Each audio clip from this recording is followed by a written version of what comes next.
अब उसके बाद वो किस्तों पे मोटरसाइकिल लेता है, एडवांस देता है 30,000 रुपए, और 60,000 वाली मोटरसाइकिल जाकर उसको पड़ती है लाख रुपए की। और उसके बाद शहर के अंदर महाना 4-4 हजार मोटरसाइकिलें छिन रही हैं या चोरी हो रही हैं।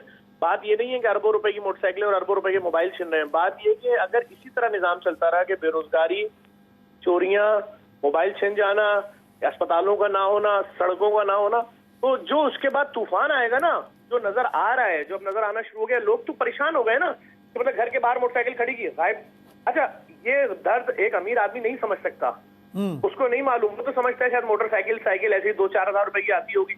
उसको नहीं मालूम कि मिडिल क्लास आदमी के, गरीब आदमी के सारे अरमान, उसका सारा घूमना फिरना, अस्पताल जाना, माँ की दवाई लेने जाना, शादी में जाना, सब इसी मोटरसाइकिल के ऊपर हो रहा है ना। ऐसा कोई ट्रांसपोर्ट का निजाम है शहर के अंदर के जिसको आप बोले बड़ा कमाल निजाम है भाई, इसके जरिए आप चले जाइए अस्पतालों में, 6-6 मिनी बसें बदलो तो एक जगह पहुंचता है बंदा।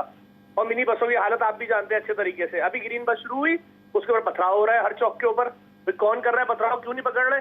तो इस शहर को तो बड़े प्री प्लान मंसूबे के तहत चोरी, डकैती, स्नैचिंग, टूटी हुई सड़कें, बिजली के मामला, गैस की लोड शेडिंग, पानी नहीं आता हफ्तों हफ्तों, तो बहुत बड़ी मुसीबत की तरफ लेके जाया जा रहा है। और एक आम आदमी जो है, मिडिल क्लास गरीब आदमी, वो तो पागल हो रहा है इन सारी मुसीबतों से कि मैं सारे दिन मेहनत करता हूँ, मेरी जमा जो भी कमाता हूँ वो तो 5 से 7 दिन में खत्म हो जाता है।